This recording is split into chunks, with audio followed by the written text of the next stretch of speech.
during your career, have you ever been disillusioned? And we defined disillusionment, used the textbook definition of a time that you thought this isn't what it was supposed to be or what I thought it was going to be. And that's my very non-technical definition of it. And I thought back to my career. I can think of 30, 40 times in my career where I thought to myself, right. Yeah, this is just not the thing, right? Right. But then we asked questions like, if you've experienced disillusionment and you've moved on, how did you do that? Wow, what a great question. Right. San Diego 911 emergency. You need to come right away. There's a man with a gun and it's loaded. Receiving emergency signal from 4 George 1141. Got a white female down. We need paramedics close, please. All available units will code that way. I am so honored. I have Roy Beth-key with me. And Roy, 29-year law enforcement veteran, retired as the deputy chief of the Buffalo Grove Police Department up in Northern Illinois, a tremendous trainer. He's right now, and I definitely want you to talk about this at some point in the time we spend together today, executive director of the Below 100. I'm going to have Roy explain exactly what that is. If you're not familiar with this organization, you definitely need to learn more about it. So Roy, welcome to the show. Thanks, Kerry. Excited to be here and join you today.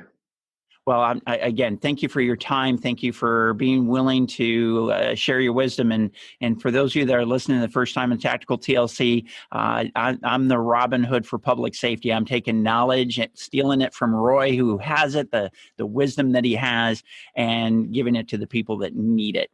So today we're going to be talking about training, leadership, and then communication. So Roy, let's jump right into training. Tell me what problems, what challenges you see that public safety is having with training, and some of the solutions that you think that are possible and that you bring to the marketplace. Well, I think training is one of those interesting conversations, right? I think a lot of organizations, police, fire, EMS, spend a lot of time just doing checkbox training, required this, required that. And I think training is one of the most, if not the most important thing that we do. And, the old analogy of change is the only constant is very true. In my 29 years, I think about how much has changed. Yet when I look at training at most organizations, many organizations that we do consulting or development work with, they're still doing some of the same stuff that they did, 20, 25 years ago. And that's challenging, especially in today's environment of negative media attention and all the things going on in our society. So training, I think, is the catalyst for moving us forward. And I think, generally speaking, we need to do a better job of it. One of the things that we do is we spend some time doing analysis type work in the consulting world of what are your training programs and how do they fit your greatest need as an organization. And frequently what we see is the development process. So moving individuals from a line officer, line position to becoming a supervisor. There's no real solid plan for that. We often joke, we take people and we assume because they're a great detective or a great motor officer or a great traffic officer, and we promote them to their first supervisory position. And sadly, frequently they fail. And we wonder why that is, because I don't think we do a great job of training and assessing for those skill sets, because being a supervisor is very different. And then you take that and you run that up the tree of the organization all the way to the senior command level. And we see just repeated challenges. And I don't think, generally speaking, we're very good at dealing with those challenges and preparing people to deal with those challenges. Well, I would agree with you. And both, you brought up several points. One is that check the box training. And I've always said that training is something that you do, not something that you did. And that's critical, because Michael Jordan never walked up to the free throw line, shot a basket, made it, walked away and said, cool, I'm done with shooting free throws. He didn't become arguably one of the best basketball players ever by shooting one free throw. He practiced constantly. He trained constantly. And I think that's gets lost in the check the box. Well, we did that training, so now we'll do something else. At the same time, I think the concept of, well, we have so much to train on that we have to do that check the box. Otherwise, we'll never get trained on all the things we need to get trained on. So how do you work out the balance between there's so much to train on, yet we need to train on some critical tasks? Well, I think there's a lot to that, right? And training is incredibly personal. You use the Michael Jordan story, which I talk about a lot in our leadership development work. Is Michael Jordan never sat back and waited for his high school team or his college team or his professional teams to teach him how to do something better. He took that very personally. As a matter of fact, as you probably know, he was cut from his high school basketball team. So things didn't always go the way that he expected it to go. And when we try to build more resilient public safety employees, it's really important to understand that, while we face those challenges, we need to keep moving forward. But that moving forward isn't necessarily the organization's responsibility. It's the individual's responsibility. What stake do you take in your personal development? And it takes a lot. It's hard work. We live in the greatest information age of all time.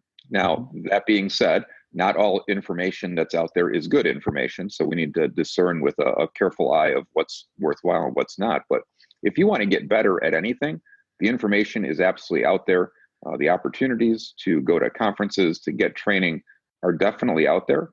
Somehow we need to make it more personal for individuals to achieve success and maybe redefine success, as a career continues on, because 25, 30 years is a very long time.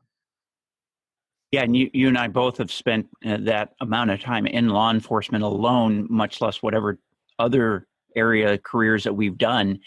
And yeah, it is a long time. And so that I look at that and I go, I invested personally very early in my career in a lot of training. And that made a huge difference. For the newer officers, the officers with, 7.5 minutes on the department all the way up through, even 10, 15 years, what would you say to them for just the advantages? When you look at, we use a term a lot in the business world, ROI, return on investment. So what's an officer's or a firefighter's or a medic's ROI going to be to going to more training and investing themselves, sometimes their personal money, their personal time, where the agency doesn't cover the cost or doesn't cover the time? What would you say that their ROI can be? Well, I would put it into two different frames of reference for that ROI. The first one is everything that we do is it's dangerous work, right? Police, fire, EMS. There's the possibility that you could be involved in a life-altering or even life-ending event during your career. So first part of being safe is having the knowledge, the skills, and the ability to keep yourself safe, and also clearly to make a difference in the communities that we serve. Because when each of us raised our right hand, we took an oath to serve and to protect, and whatever words your organization used, that's the reality that's there. The other piece of that I think is probably more important now than ever is the officer wellness, the employee wellness piece of it, right? I used to joke, and I used to tell my officers as a sergeant, I guess it was no joke, but my goal for every employee was to get home safely at the end of their shift. And I look at now, my tagline has become, I want you to get home safely at the end of every shift, but I'd like you to make it home safely at the end of your career, and safe and well at the end of your career. You look at suicide rates and the marital issues, and man, it is a challenging profession. We live in the most addicted, overworked, stressed out, over-medicated society in the history of the world. And that affects police officers, firefighters, and it's as much, if not more, than the general public. So that training and development, that personal stake in it, hopefully it helps you be healthy and make it successfully to retirement, because each of us has earned that, and every public safety person is entitled to that, and I hope they make it there safely. And my goal, as I know yours is to help get them there, when the time comes. Yeah, absolutely. You bring up a really good point. I think just to piggyback on that just a little bit on the ROI angle, what's your return on your investment in getting to this training? A lot of people don't know, but before I became a cop, I was a firefighter both in South Carolina and out here in California. And I still maintain my EMT status. I worked as an ER tech. I worked on different ambulances in South Carolina and out here in San Diego. And so I know that world, I know that stress. And one thing that was interesting to me as I came into the law enforcement world is that as a firefighter, we always trained together. We're always a crew training together. In law enforcement, so many times, how many times have you gone into a shoot house with a team? Not that often. Sometimes we do it. Sometimes we practice the building entries, and we practice the warrant services, and we practice the search, and sometimes we do it as a team. But how many times do you practice at the range with a group of officers? Not very often. And I think that's one of the areas that in the training, as you look at investing, how can you involve your team in that training? How can you make sure that you have multiple people learning to work together? Because that return on that investment of just a few minutes of trying to figure that out, how can we work as a team together, can be hugely valuable.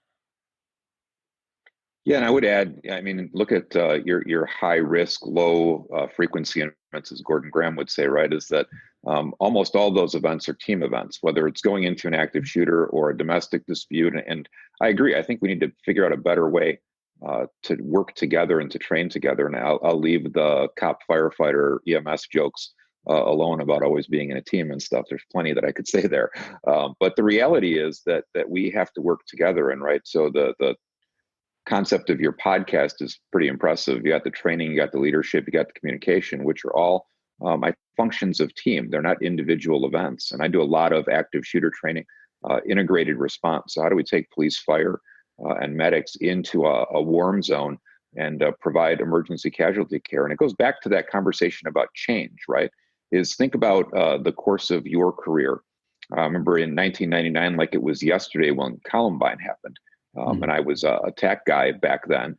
I think about what was the response protocol pre-Columbine, and no criticism of anybody, because every one of those officers was heroic and did exactly as they were trained to do.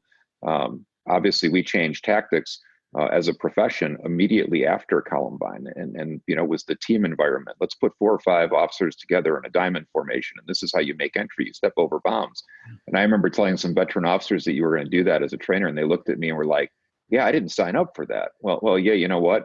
And look at how much it's changed now. Now we're taking medics and firefighters with vests on into warm zones, and we're having the same conversation. Some of them, not all, are saying, that's not what I signed up for. But yet here we are in today's day and age, needing to figure out better ways to work together so that we can keep our communities safe and keep us safe.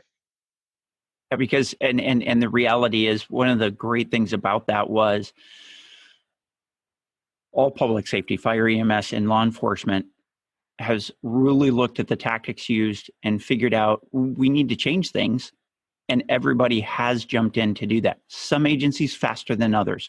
We're never going to say that, and this is, something that we may or may not touch in the leadership block of this podcast, but, sometimes some agencies are slower to move and other agencies are on it and they're ready to go with those changes and recognize that the need for those changes are made. And in the training world, I think one of the key changes that also has happened over the last, I'm going to say 10 years, and it's picking up speed, is the shift to a learner-centered environment where you're using adult learning principles to transfer knowledge from the instructor, and the instructor becoming more of a facilitator and the class becoming more involved in training rather than lecture only, which I know when you and I went through the academy, that's what we had. We had lecture only, and that's why we loved driving classes, and that's why we loved range classes, because we actually got to participate in that rather than being a mushroom stuck in the corner of a dark room,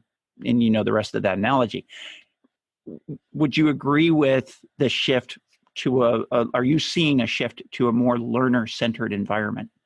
Yes, I do quite a bit of work for Louisiana State University's National Center for Biomedical Research and Training. I actually do some instructor development work. So, defining a learner-centered environment is a change, learning being a change in knowledge, skills, and attitude. And I think that attitude piece is really, really important, because that's what we want to impact and affect. Is you look at, like you said, training back at the academy level, and this will flow into my below 100 executive directorship.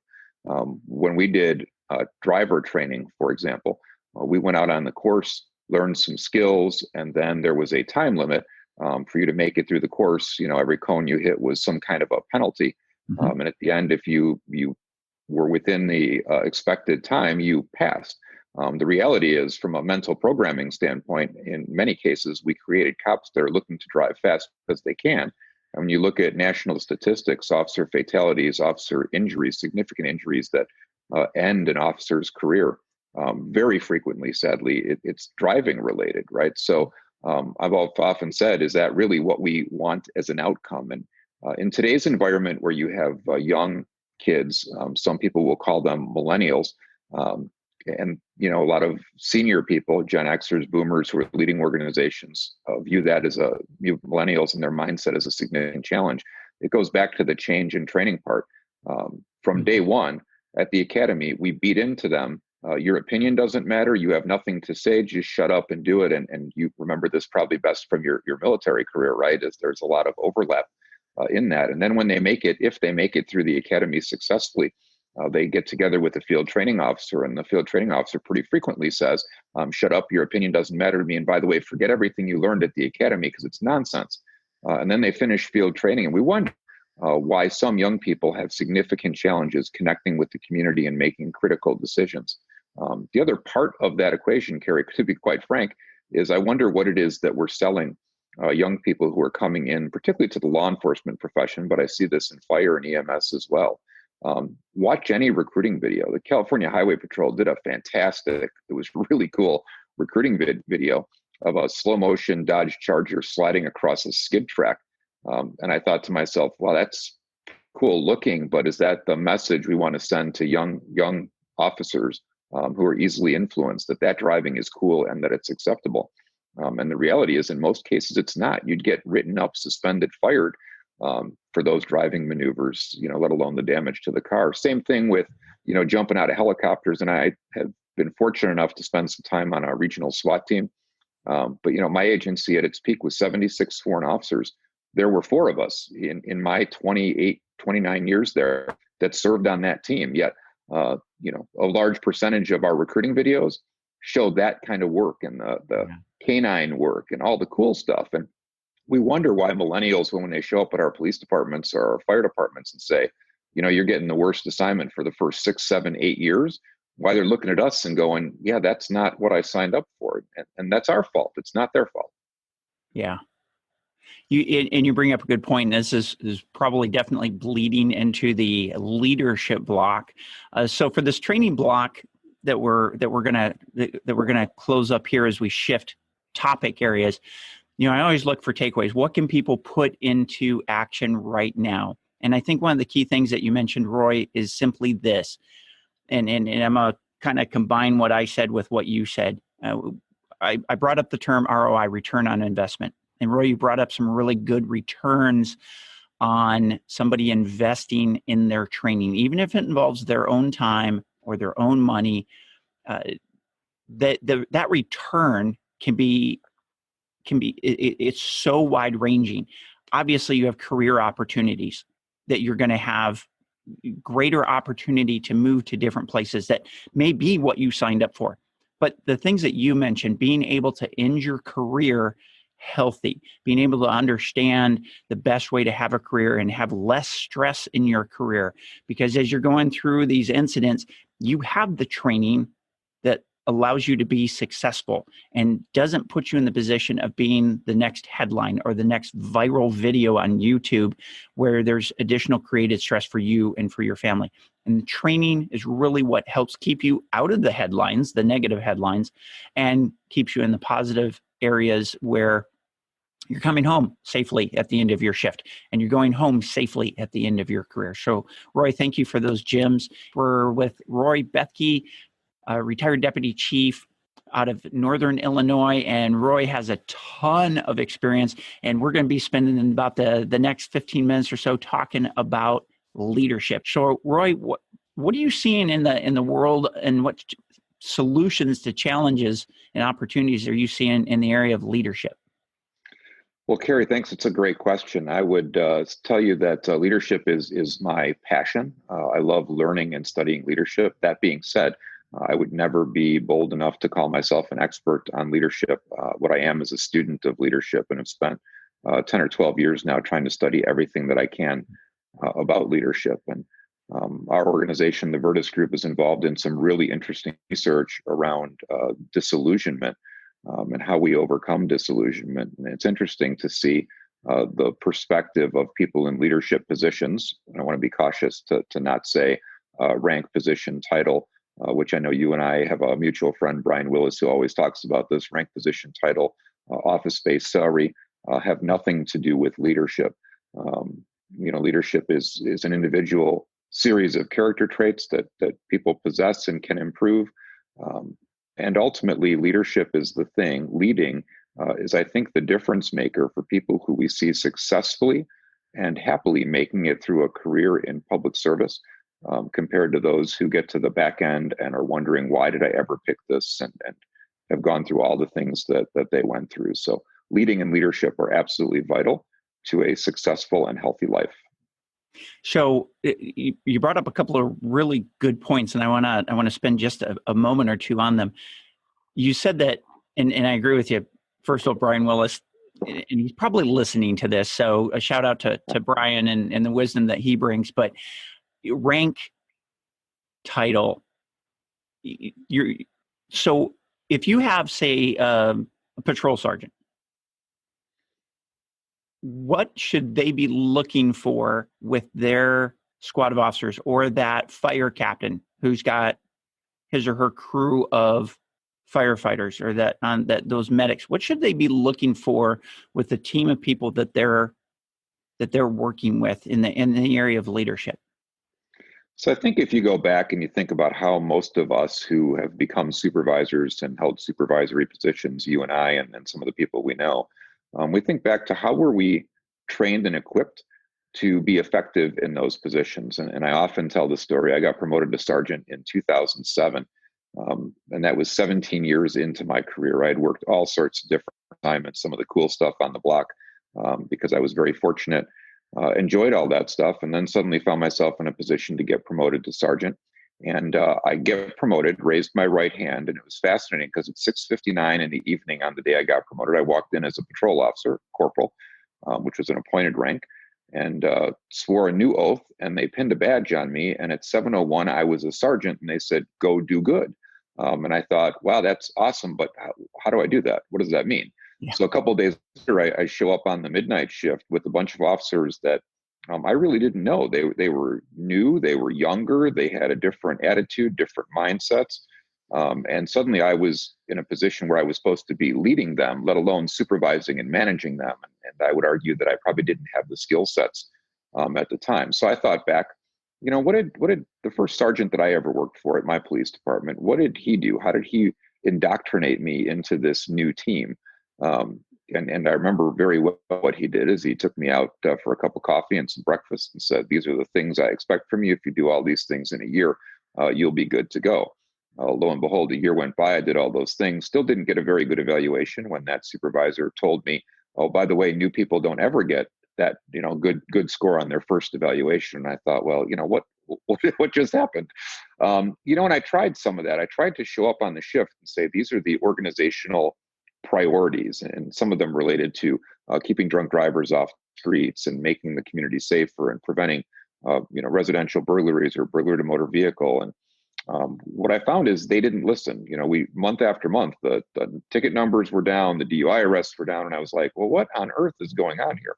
Which actually is the part that fueled my passion for learning about leadership. So I started to do some research because there's a lot of really good information out there about how to lead people. What does that look like? And I remember almost all millennials on the shift at the time, a couple of old timers, veterans who were very well regarded, very well respected, were the informal leaders on the shift. So I started with those informal leaders, and I said, what am I missing? What can I do better? And I was fortunate enough that they came alongside me and said, here's some ideas, here's some thoughts about how you can do a better job with the shift.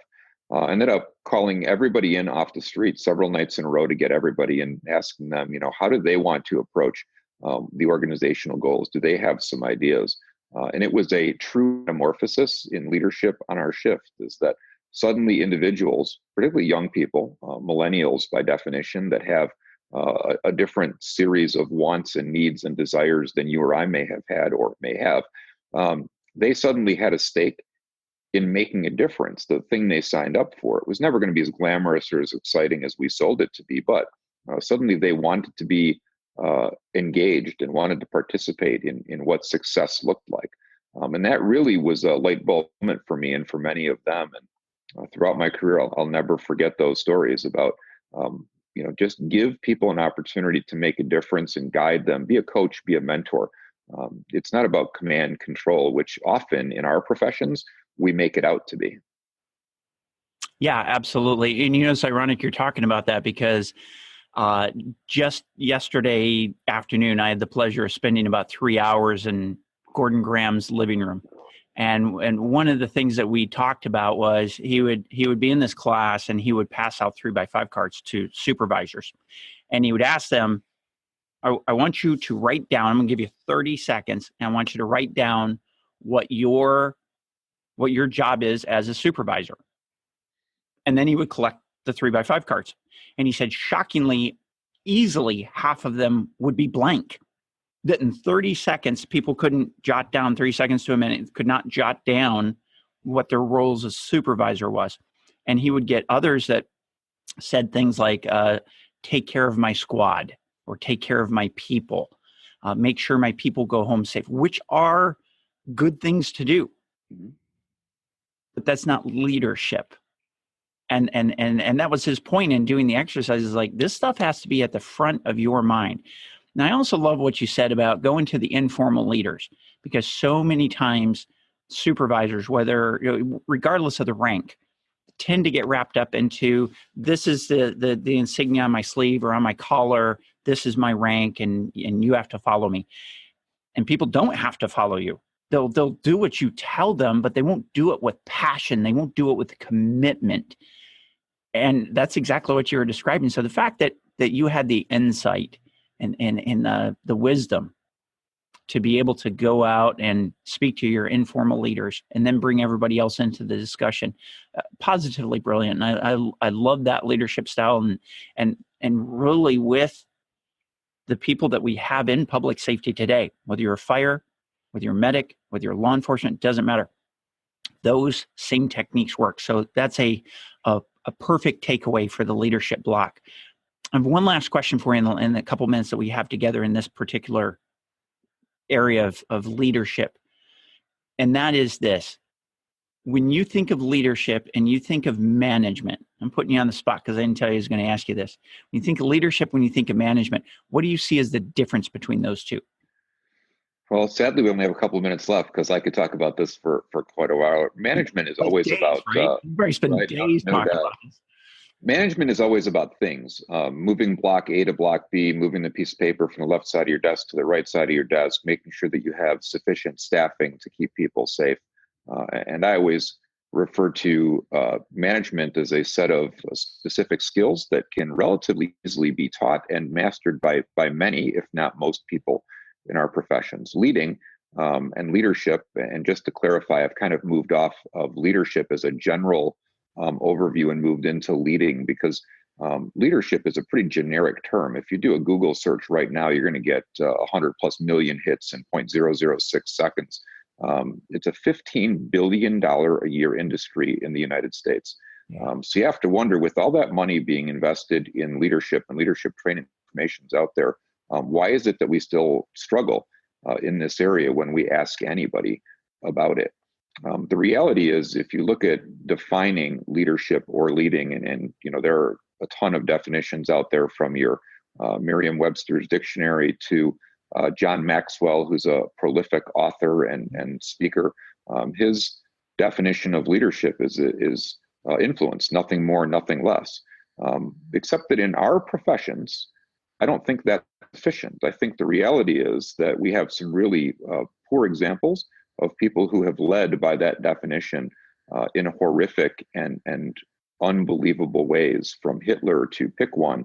You could probably imagine people at your own agency, as can all of our listeners today, people who use those leadership skills under that definition to do not so good things in their organizations or the world. Mm-hmm. The reality is that we need to figure out how to inspire people to be better than we are, to take the step. And for me, it's always about inspiring others or self. And I throw self in there because I know for me, the hardest person I lead on a day-to-day basis is myself.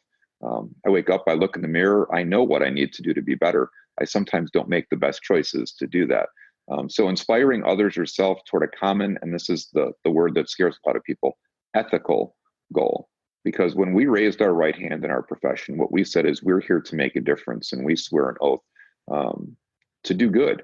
You can do good in all different ways, but that's what leadership is. And we spend at the Virtus Group, spend a lot of time on the research side of this, trying to help people always link back to that moment in time that they raised their right hand, because most of us, and we found this nationwide as we've surveyed officers and done training, most of us, we still want to be those people that raised our right hand. We still want to make a difference. Somewhere along the line, we got our tails kicked, whether that was internally or by the public or life in general, and we've forgotten why we signed up in the first place. So we use that as a technique to help people move through this idea of disillusionment, which happens to sadly a very large percentage of people in our professions, so that they can move through successfully and be healthy when they retire. Yeah, and excellent. Each of those are excellent points, and I love how you draw that distinction, and I love how you're using leading instead of just leadership. One of the things that Gordon and I talked about yesterday is the fact that ethics is a verb; it's not a noun. And when I taught it, I facilitated for many years up at the Museum of Tolerance in Los Angeles with the Tools for Tolerance classes and the supervising line staff. And one of the things that we shared was that ethics is the price that you pay to uphold your values, the price that you pay. So the verb of ethics is paying that price. And if that's, if your ethics is honesty, well, when tax time comes around, what are you doing for deductions on your 1040 IRS form? Where's your honesty there? What is the price? And literally, that's a price in a dollar value. What's the price that you're willing to pay to uphold your values? And that goes through everything, whatever your values are good health, okay? Is what you're putting into your body, is what you're eating. That's the ethics part, is the price that you're paying to uphold the value of good health.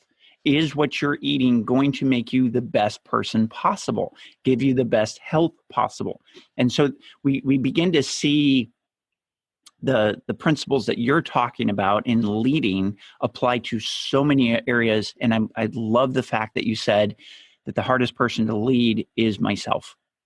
And sometimes that's very true. When we start to internalize, when we start to look at ourselves and decisions that we make, it can be tough. So I think the takeaway for this block, God, once again, Roy, I'm so glad that you're here with us, and you're given tons of gems all over the place. But really, just being able to step outside of your own ego, step into your self-esteem, be able to step and talk to the informal leaders that are working with you to be able to inspire others to be their best self, and taking a look back to when they raised their right hand, whether you're a firefighter, whether you're a medic, whether you're a law enforcement officer, to when you started your career and where did you want to be, and mentally taking yourself back to that and get out of the disillusionment that whatever it was, whether it was internal to the agency or external from the public, that began to change us and being able to take us back there. I think that's a great mental shift tool and great takeaway for this area. So thank you for that, Roy. Thanks, Gary. Appreciate it. Absolutely.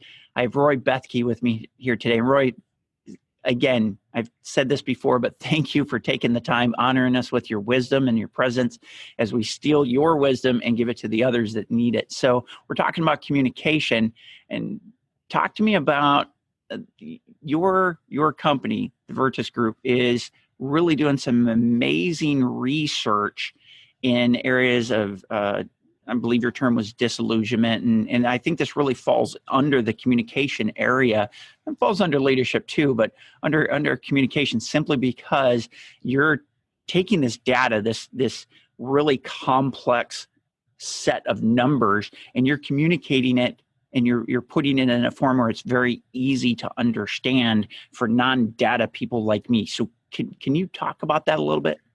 Yeah, I'd love to. Thanks, Kerry. Communication is the lifeblood of any organization. And I think back about my time as the deputy chief in Buffalo Grove, all the way back to being a patrol officer in Buffalo Grove. And, one of the common complaints throughout our organization, like most public safety organizations, is, hey, communication stinks. We're not sharing information.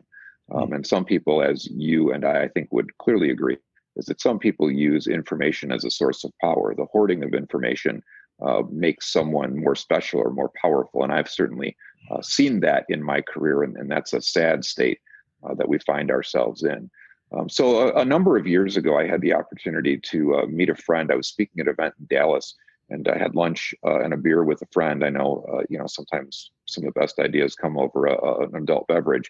And he had done some work with the United States Army through a private contractor. He had served in the Army.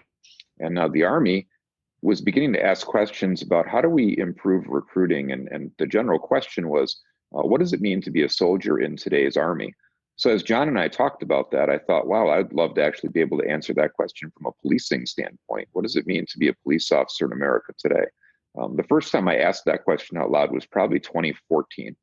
And we were already in a state of challenge, I'll call it, a variety of challenges by then. And I think about, how it is that here I am 4 years later, and the challenges are even more immense and more frequent than I could have imagined. So that relationship introduced me to someone else who had done some more work for this organization attached to the Army. And for our listeners, a great resource is cape.army.mil. So cape.army.mil. CAPE stands for the Center for the Army Profession and Ethic. And that's the organization that was charged with asking that question, collecting some data, and then coming up with some solutions to some of the challenges that the Army was facing. So back in January of 2017, the Virtus Group put together a survey and sent it out through a whole variety of our partners and contacts. And it started with the question, what does it mean to be a police officer, law enforcement officer in America today? And it was qualitative research. We have some researchers on staff and are fortunate to be able to use their knowledge, because I'm not a researcher by any means. I love research. I like reading it, but raw data means very little to me. So we sent that out, and we got a lot back, and we asked for stories, and the stories included, and the questions included, think back to the very moment in time that you raised your right hand for the first time. So forget all of the promotions or other stuff that you've done, but as far as your profession, so not past military experience or Boy Scouts, Girl Scouts, none of that stuff. But when you chose this profession, these professions, raised your right hand, why did you choose this profession? So we were able to narrow that down into 4 real basic reasons.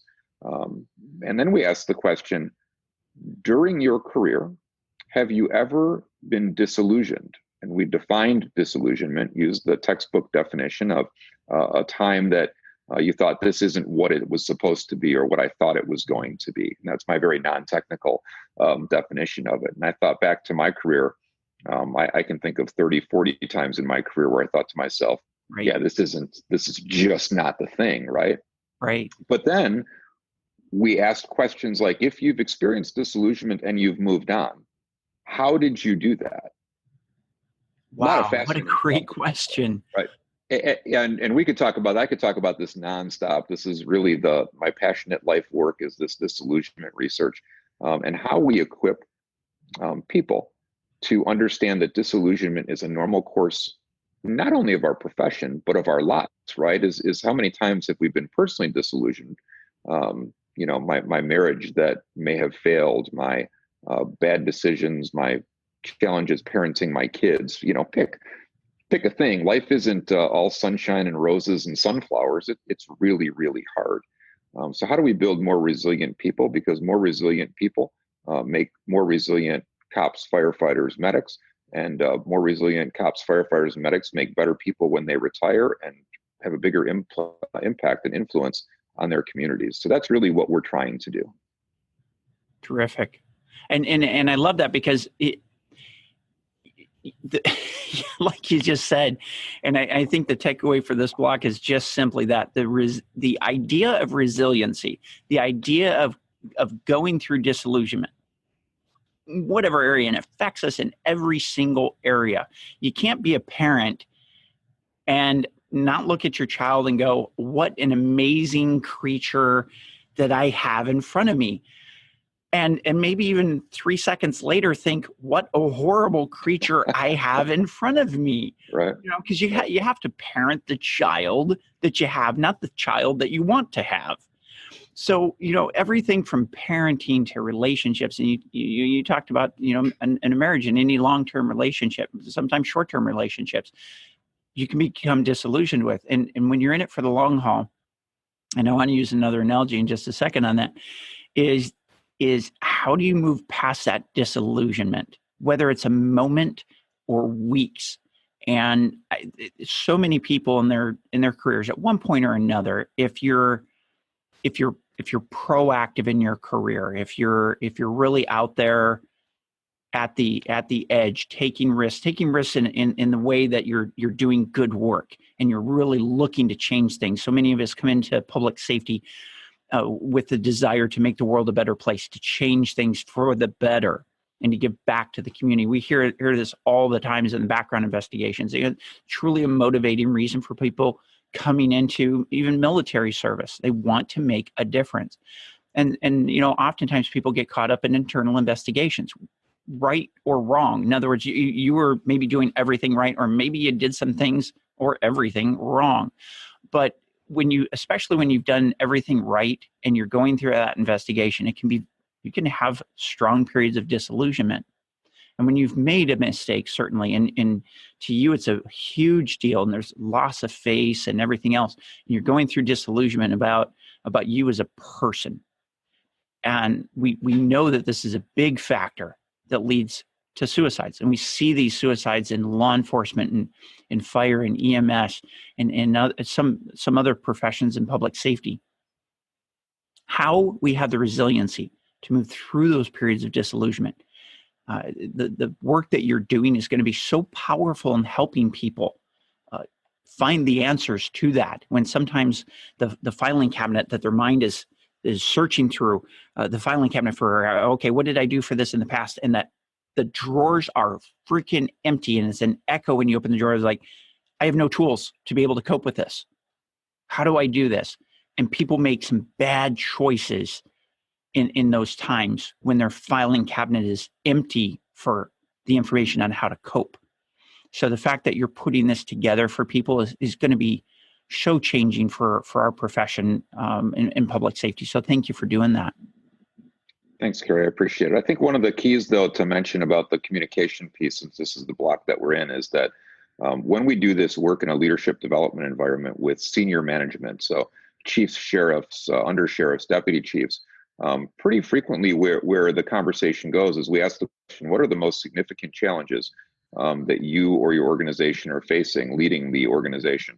And the focus is very much, especially in today's 24-hour news cycle and social media environment, that the biggest challenges are outside our organizations.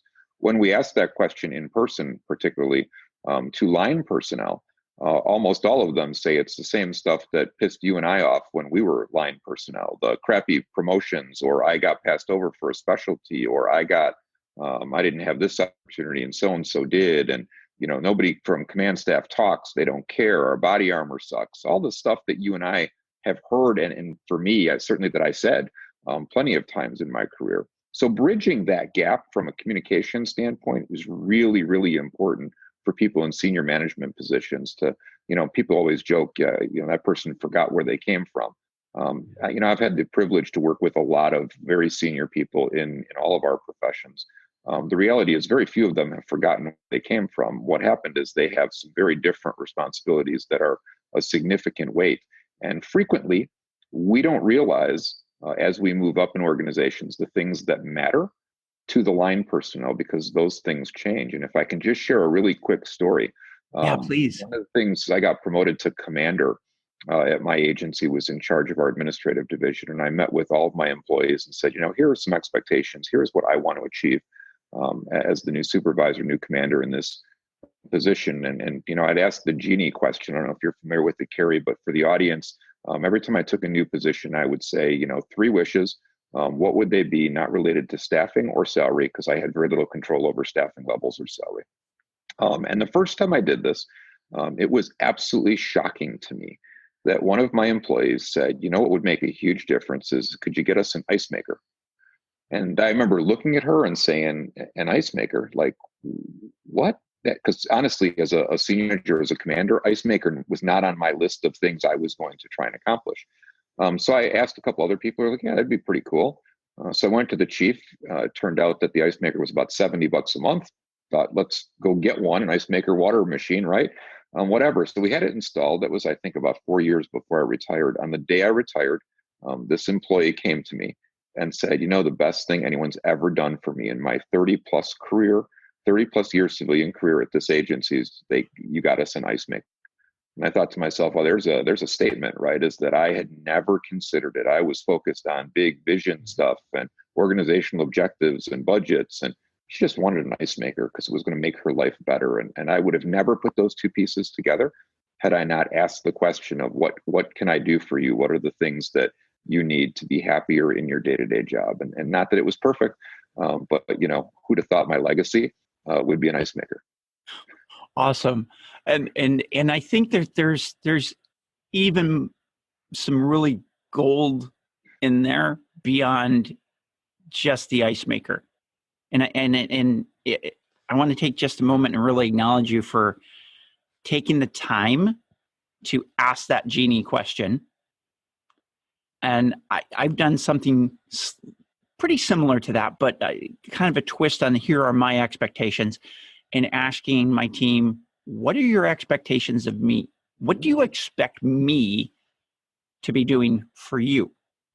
And it's right along the same lines as the genie thing. And so takeaways for tools for supervisors, even if you've been in a position, you're not new in the position. Because I think some supervisors think, well, you know, I've been here for 6 months. I can't be asking those questions. Or I've been here for a couple of years. I can't be asking those questions. I think you can ask those questions at any time that you're in a leadership role. And so I love the genie. And by the same token, that flip side of flip the expectations around. What do you expect from me? And I also want to acknowledge you, Roy, for the fact that you listened. And I think more than the ice maker itself, the ice maker was the manifestation of you listening, but you actually listened and paid attention and took action about an employee's concern. You actually heard them. And it was something that didn't take a lot of your time, didn't take a lot of the budgetary bandwidth. And that employee and the other people that worked with that employee, I have no doubt, also saw that employee was listened to, heard, and action was taken to make their workplace a better place. And those little things for a leader are huge to do, because you actually validate the people that you're working with. You validate their worth. You validate that they mean something. And I think that's huge. And so in the area, not just in not just in leadership, but how you communicate that.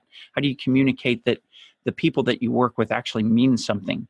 Are simple ways like that, and communicating those things in a unique way, unique other than, here are my expectations for you. It's a one-way conversation from me to you. Now go forth and do what I tell you to do. And you clearly set the environment of, I value you and I want to hear what you have to say. So kudos to you, Roy, for being that kind of person. Thanks, Gary. I would also just, to piggytail, whatever it's called, off of what you just said. Yeah, piggyback. That's what I was thinking of. In order to have true communication, there has to be a relationship and there has to be trust. And those two things are vital. Is that, as you said, I'm not giving a speech. These are my expectations. We're having a discussion, a conversation about what are the expectations from both sides of the table. And a big part of that is, I think, employees have a desire, and I think they have a right, to have people get back to them when they ask something or when they express a concern, even if they're not getting what they wanted. And that takes relationship, right? Is that I could have easily gone to the chief and he said, no ice maker. And I could have just let it lie, like a lot of things that you and I have seen in our careers. But I would have gone back to that employee because there were some other requests from other employees that I couldn't honor. But getting back to those people and saying, listen, either this isn't the right time, or let's put this in the shelf. We'll talk about it again in 6 months or a year, and doing what you say you're going to do. So, from an integrity standpoint, which we talk a lot about in leadership, some colleges say, make sure you use the word integrity during your background interview, or you're not going to get hired. And I used to ask people during those interviews, define integrity, because to me, integrity is courage and character. That's what integrity looks like. And it's about doing what you say you're going to do, because so many of us have been burned in our careers, or perceived that we've been burned in our careers, because people just didn't follow through on what they said they were going to do. So that's what communication is all about. It's a two-way street that requires trust. Absolutely. And the communication builds the trust. I mean, it literally is the highway for that trust to travel back and forth. And I've never used that analogy before, but I think I might like that a lot. Communication being the highway for the trust to travel back and forth. And when there's no communication, that trust comes to a complete and total halt. Just like if you're on the I-5 freeway heading up to Los Angeles and the freeway shut down, no trust is going to transfer. Nothing happens. Nothing good anyway. So, yeah, I thank you for bringing those up, Roy. I totally agree with that. And I think the takeaway from this block on communication is having the communication builds that trust.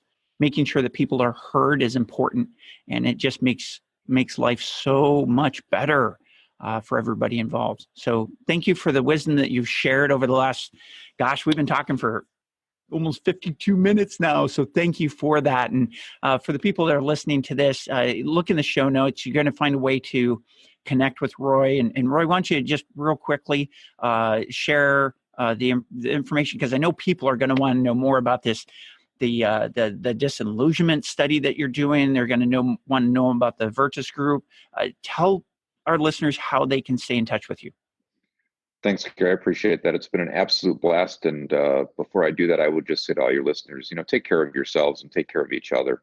I said earlier in the podcast and the video that, 30-year career is a long time, but in context, 30 years goes by really quick. And I know, Carrie, you can agree with that. I look back and I think to myself wow, what happened? Where am I now? And, my kids look at me, you're an old retired guy. It goes by in a hurry. That being said, if you're looking for me, I'm in some ways, sadly, really easy to find. You could just Google my name. You'll find all sorts of stuff, including some really cool free videos from a project that our friend Brian Willis and I were involved in.